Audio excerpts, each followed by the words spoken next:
Welcome, I'm Terry Christensen, and this is Valley Politics. Today we'll talk with Bob Kieve, president of Empire Broadcasting, about the demise of news radio in San Jose and about his impressions as a longtime observer of politics here in the Valley. Later, we'll hear some residents' views on this topic, and then Leslye Corsiglia will brief us on the work of Silicon Valley at home.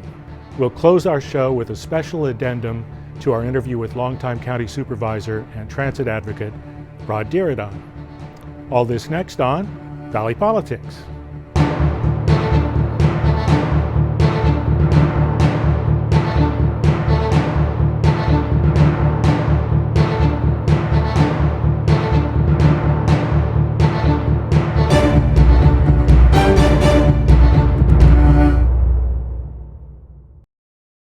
Welcome everyone, and welcome Bob Kieve. So Bob, tell us, how long has KLIV Radio been around, and how long have you owned the station? Well, the second question I can answer by saying that on July 1st we will be celebrating our 49th birthday. 49th. Yeah. 1967. 1967. But the station existed before then. The station existed before then for maybe 5 or 6 years. Mm-hmm. Okay. And it became a news radio station? When did you shift to that format? That's interesting because I just asked Jane McMillan, who was the program director of I remember for some Jane, time. yeah. I knew you would. When that date was, and she said she's pretty sure it was about 85. 85. So that's a pretty long run as a news radio station. But you recently changed it over to country and western music. Why did you have to make the change? Well, we made the change because we had to reduce expenses.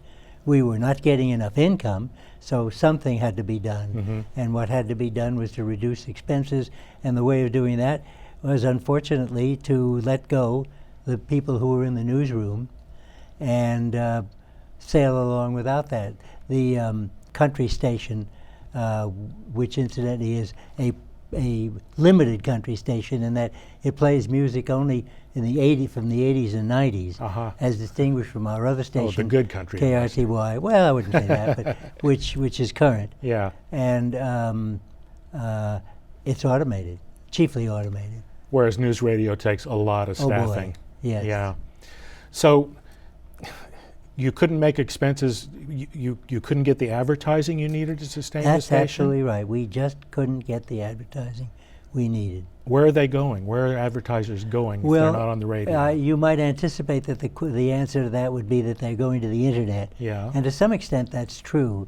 But generally speaking, for example, last year, 15, was the worst year in our history. It was pretty bad for a lot of other radio stations too. Not only news radio stations, but radio in general? That's right, not only news. What about audience? Was there an audience for news radio in San Jose? There definitely was, and of course, one of the leading stations in the area is a news station, KCBS. Yeah. And until recently, other stations with news in San Francisco were doing rather well. But we just weren't able to get a strong enough niche, namely the local San Jose niche, in order to get a large enough audience to cause advertisers to come for us, because they had other places to go. Yeah, so you really needed both, a strong audience in San Jose, yes, and advertisers who recognized that and are willing to spend some money. Yeah. Is the station going to be completely music now, or are you going to retain any of the elements we're of KLIV? retaining as much as we possibly can. Yeah. We're retaining, for example, Carl Guardino's weekly programs, the talks at the Rotary Club every week. And then I do commentaries, and I urge members of the audience, especially elected officials, also to have commentaries, and all of that is on. We're also doing a great deal of sports, which we've been doing before, so that's been retained. San Jose State University sports, Absolutely. Spartan sports. Yeah. Yes. I know a lot of people appreciate the commentaries, not just yours, but the opportunity to comment on radio. So I think it's great that you're continuing that. I wonder though, where are you going to get your local news, other than this program, of course? Where are you going to get your local news now that your radio station's gone? That's such a good question, because I leave my house every morning and I used to turn on KLIV to Yeah. find out what happened. Now I search. You search on the internet. Yeah. Oh no. No, I you didn't search on mean the that. radio. I search on the radio, going first to KCBS. Yeah, but they don't do. I mean, they don't do as much South Bay stuff as KLIV always did. Exactly, they do not. Not just traffic, No, but- nobody does really. but council races, mayor's races, what's really Right. going on in the county. That's going to leave a big hole, I think, in I'm afraid so, the yeah. opportunities people have to access news. And as we know, the Mercury News is not what it used to be Indeed. either. So it's not a sufficient source anymore. No, no. It's something. We're not covering, we as a group of media are not covering San Jose in a way that they should. Is that we should something be about doing. San Jose? Is it because we're so close to San Francisco? Yes. Yeah. So we're a little bit overshadowed. Yeah. And the San Francisco stations come in here like gangbusters. Yeah. And they get pretty good audiences. Well, let's hope they provide a little more coverage of local politics in the South Bay. Let's hope. Now that KLIV is gone. I do want to ask you, you've been around San Jose for a long time, 50 years or so, watching? 46 years. Okay, 46 years. 47, yeah. A little bit more than me. Well, wait a minute, no, 49. I 49. just told you that. All right, yeah, as of 49 July years. 1st. So you've been watching local politics all that time. Pretty much, yes. You're a very political person. How do you think local politics has changed over those 50 years? Have you seen?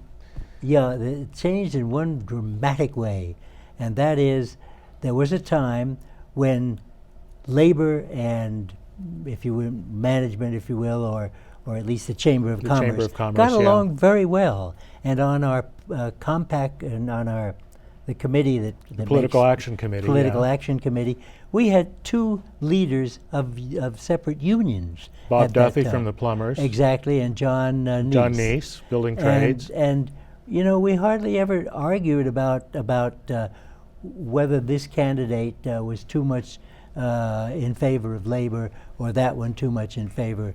It wasn't the case until suddenly somebody entered the market. Can I remember her name? Amy Dean. Amy Dean. She was brought in, and everything changed. And incidentally, I knew it was going to change at that point because she was a disciple of, I've forgotten his name, but he was a Chicago. Saul Alinsky. Good for you, yes, Saul Alinsky. And I was in Rochester, New York, when Saul Alinsky descended on that city in much the same fashion that Amy descended on San Jose.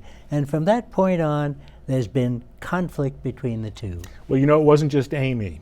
Bob Duffy and John Neese were from some of the more conservative unions. I understand. And especially as public employee unions emerged, they have tended to be more liberal unions. So there was a lot of tension within the labor movement.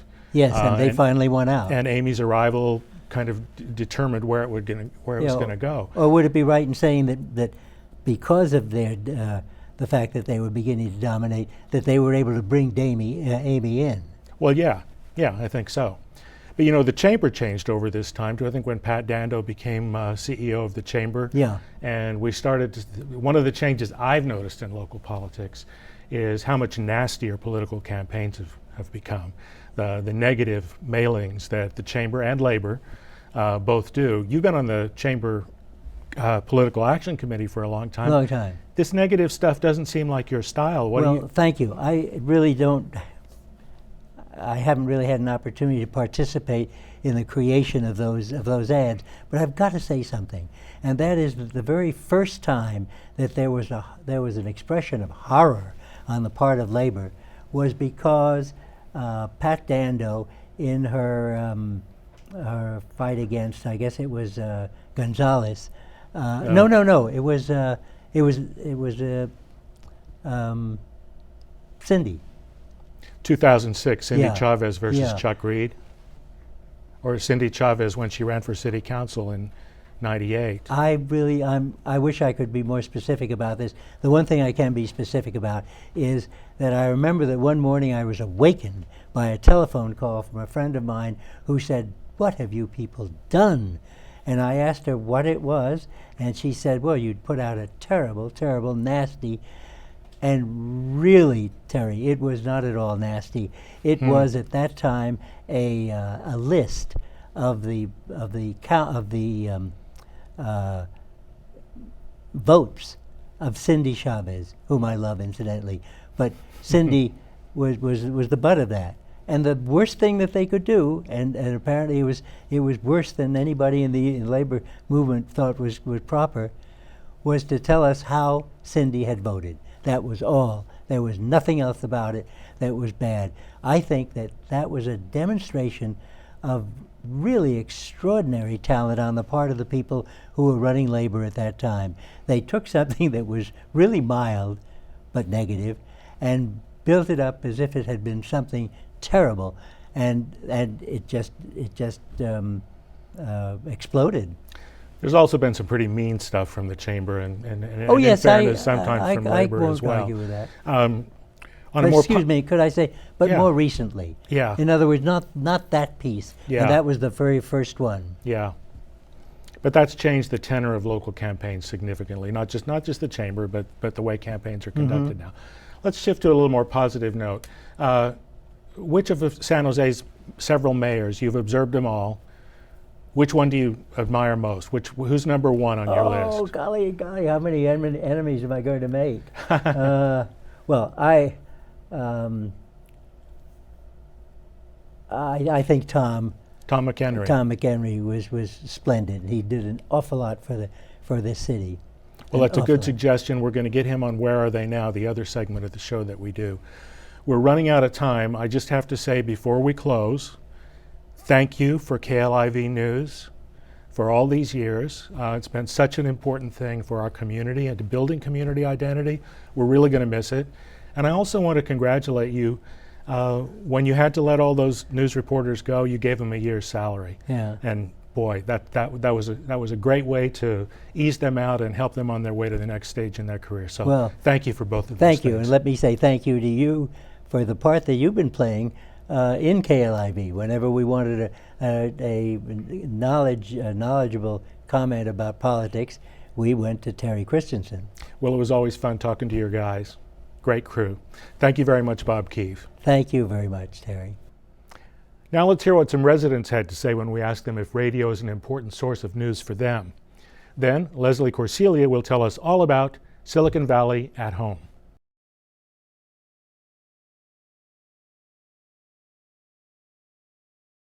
I think it's an incredibly important source of news for a number of reasons. It's using the public airwaves. You're not paying $200 a month for a cable connection. It's reasonable, and it's owned by the public. And I think the public ought to make full use of that. I think radio is definitely important so that people are aware of what's going on in the world. Unfortunately, though, kids these days don't listen to to radio and the news anymore. They look at, Facebook. They look at things like Instagram and other social media to get their news. Yes, I do, because not everybody's got television. I was with some friends last Saturday. They haven't got television, so they listen to the radio a lot. And I often have the radio on as well when I'm working around the house.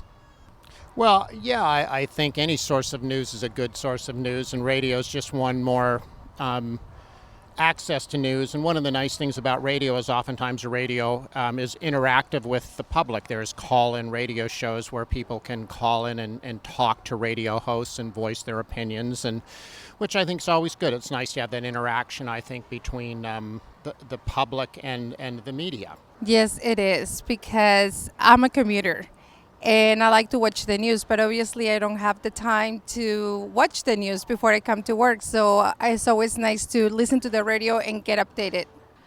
I think that nowadays radio is really important because I think as people drive to work, especially in this area, with all of the traffic, it's easy to turn it on. And so I think it's a really good source of news for people that are commuting, and definitely something that I personally take advantage of. I think that radio should be an important source of news. I do not think necessarily the people and the young people are listening to radio. I understand that NPR was a great source for news for many generations, and I don't know and I love NPR. especially if you're in traffic or something, then that's where I want to go. That's what I want to listen to. But I don't know if my young cousins or whatnot are doing that same thing.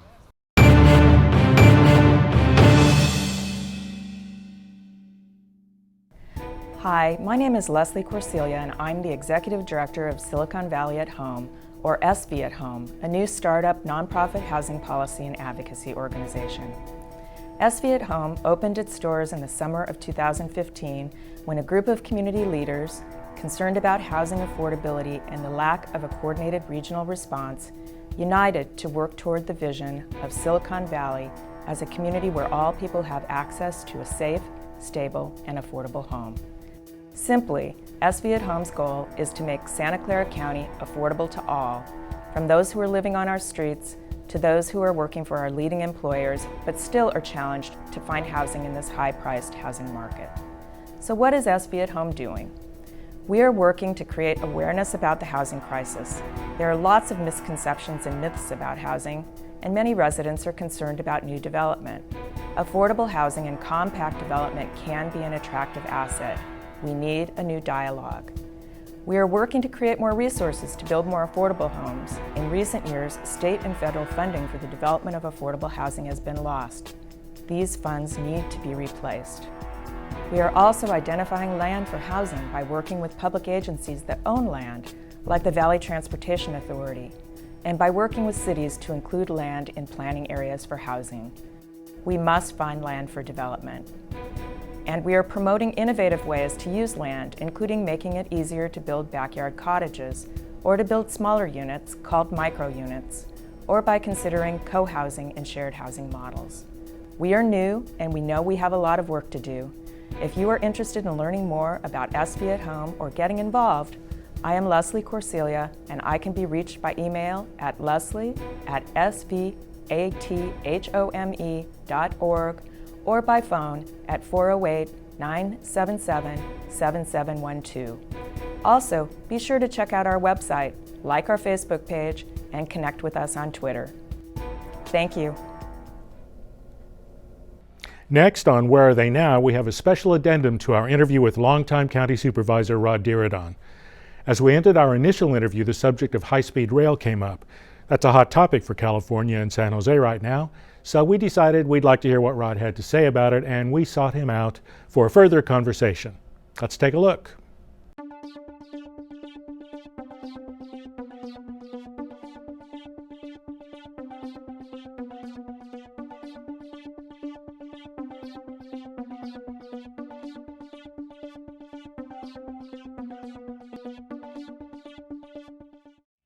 So, Rod Diridon, we wanted to continue our conversation. We left off just as we were beginning to talk about high-speed rail. But before we get to that topic, tell us where we are today. We're at the History San Jose in the trolley barn. Mm-hmm.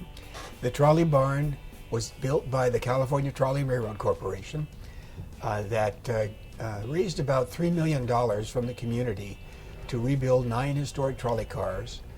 And it's beautifully done, as you can see. It's kind of a rolling piece of art done by thousands of hours of volunteer time. And you were a leader in that whole movement. I actually founded the corporation and worked with a lot of people to raise So money. you like old trains, you like trolleys, you're called the father of transit in Silicon Valley, and you're an advocate for high-speed rail in the state. What got you to high-speed rail from an antique trolley? Well, somewhere around 1975 or 80, I was invited to be on a group called the California Institute for Technology Exchange, CITE. And it was an organization founded by Pat Brown back in the 50s at UCLA, and it was designed to take people that were in influential positions around the world whenever there was technical breakthroughs. And when the high-speed train system in France started, they bundled all of us up and took us to France, and we rode the early French trains. And they were really impressive, let me tell you. It's an impressive system, They made us, for the first time, realize how far behind the United States was falling in terms of technology. Then, of course, when Germany went into effect, we went over to see Germany, we went to see Japan. So I was then appointed by Jerry Brown to the original High-Speed Rail Commission when he was governor first. we studied the situation, realized that it was very viable for California, and the commission report went on a shelf and didn't do anything. Then again, when Italy came out with their high-speed train, in Spain came out in the early 90s with wonderful new systems going 200 miles an hour, they set up a new commission. We studied again. Everything said we ought to building high-speed trains, and that commission report went to the legislature, and the bill came out of the legislature based on the commission report recommending the creation of high-speed rail board. I wasn't on the authority board at the beginning, primarily because I was just coming off the County Board of Supervisors and getting the Mineta Institute started. And then, but the first rotation of that board, when Gray Davis became president or governor in 2000, I was appointed to the board and I served for the next 10 years. In fact, they elected me chair of the board my first meeting in late 2000. And I remember Gray Davis saying, Rod, I want you to get in there and use the side of your foot to get them going. That was his word terms. In other words, kick them in the behind and get them going.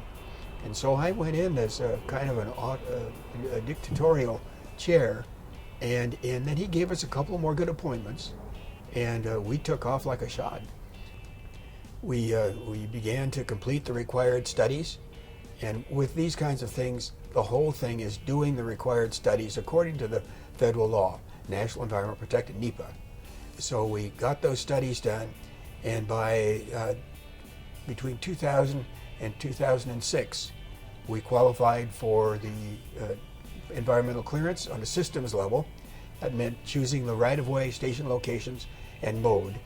And we chose high-speed rail as the mode, and the station locations, 24 to 25, 26 stations, and then took that to the voters, at 56.5% in favor, and it created $9.95 billion. Now at that time, with the estimated cost at that time, that was 1/3 the cost. And we figured 1/3 from local, 1/3 picking it up from the various cities and counties along the way, and 1/3 of federal. And well, it didn't work out that way because the costs, when we began looking at the actual construction, the cost went way up because everybody wanted it to be in a trench or underground or in tunnels, and the expense of the construction went up, and so it escalated at one point to almost $100 billion, and then it dropped back to $64 billion now as the amount expected between Anaheim, LA, up the Central Valley to Fresno, and then across to Gilroy and to San Jose and San Francisco. And of that, about 30 to 35 billion are in hand. We've been talking about this since the 1970s, as you've just told us. They don't expect the system to be completed till maybe 2030 now. Why is it taking so long? Other countries do this much faster. France, Italy, Spain, China. In China is a good example. In China, an environmental impact report is when the premier draws a line on a map. That's all you need. You don't have to worry about what mountain it goes through or what town it goes through, whose home it tears up, a historic district or whatever. It's done. In the United States, doing the environmental impact report will take 10 to 20 years. In a good project, with a good project. If you have a contested project, then it can take a lot longer. We have seen lawsuit after lawsuit after lawsuit that were really on the verge of frivolous. Every one of those lawsuits, except for one that said we had to go back and do some more studies on one element, have been found in favor of the high-speed rail project. Yet each one of those lawsuits took years to adjudicate and took tremendous amounts of public money to defend. And the more important aspect on a big project like this is when you delay, the inflation eats up that and the additional engineering requirements for cities that wanted a different kind of construction done in their communities. While you were on the board, in 2007, a very important decision was made about whether to take high-speed rail over the Altamont Pass over Pacheco. Why was that so important for San Jose in particular? Well, that was pivotal, and it was kind of there's another example of a lawsuit that cost us a lot of time. In 1967, 8, 9, the preliminary study of the route concluded that the best route was up through Chowchilla, under the Pacheco Pass and tunnels, through Gilroy, and up through San Jose and San Francisco. If you look at that on a map, you'll realize that's a straighter route. It takes off about 15 minutes on the run time for the train, and it goes directly through Silicon Valley. Silicon Valley is the trip generator in Northern California. And I thought that was settled. Yet in 2001, when we adopted the preliminary study, the systems level alternative analysis in environmental clearance, and then folks in the central peninsula area, Menlo Park, Atherton, and Palo Alto, didn't want it going through their community, so they brought a lawsuit saying that we had to go back and study that again. They were the behind-the-scenes force, and then there were people along that corridor who wanted us to study it again too. Well, so we had to go back and study it again.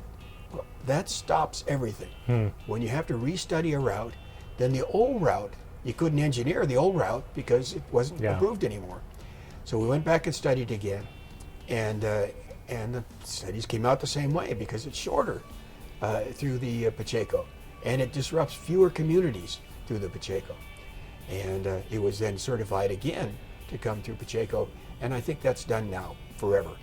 Now, the SOP, though, to the people that were concerned about the Altamont Pass, was that a study is being done now to determine if there's an opportunity for a higher speed, not high speed, but a higher speed, 120-mile-an-hour train, to feed into the high-speed train that would come from Stockton down through Tracy and the Altamont Pass and into Fremont and into the high-speed rail system in San Jose.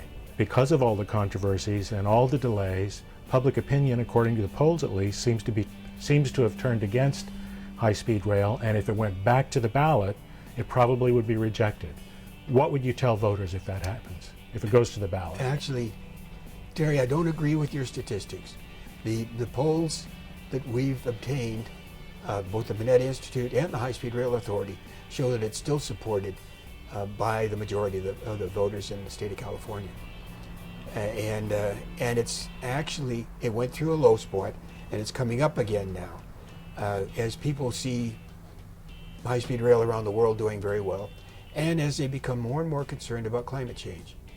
And I think what I would tell the public is that we're not building for you right now. And that's hard to tell your voters. But being honest, and I've always done this when I was running for office, I love you, but we're not doing things for you right now. We're doing things for your kids and their kids. When you're building railroad systems, you're building for 100 years. Rod Diridon, thank you for hosting us in this historic trolley that you had a lot to do with restoring and here in History San Jose today. And thank you for your time. Terry, thank you so much for your vision of the future and for forcing us old fossils to share that with the public. Thank you. Next month on Where Are They Now, we'll talk with the Lady of the Lake. That's the woman whose advocacy gave us Lake Cunningham Park. Meanwhile, you can catch up on previous shows on our website at creatvsj.org or on YouTube by searching for CreaTV San Jose. You can also email comments to us at valleypolitics@creatvsj.org. And you can follow us on Facebook, where you can post comments and suggest topics or future guests. And now, that's all, folks. Thanks for watching Valley Politics. See you next time.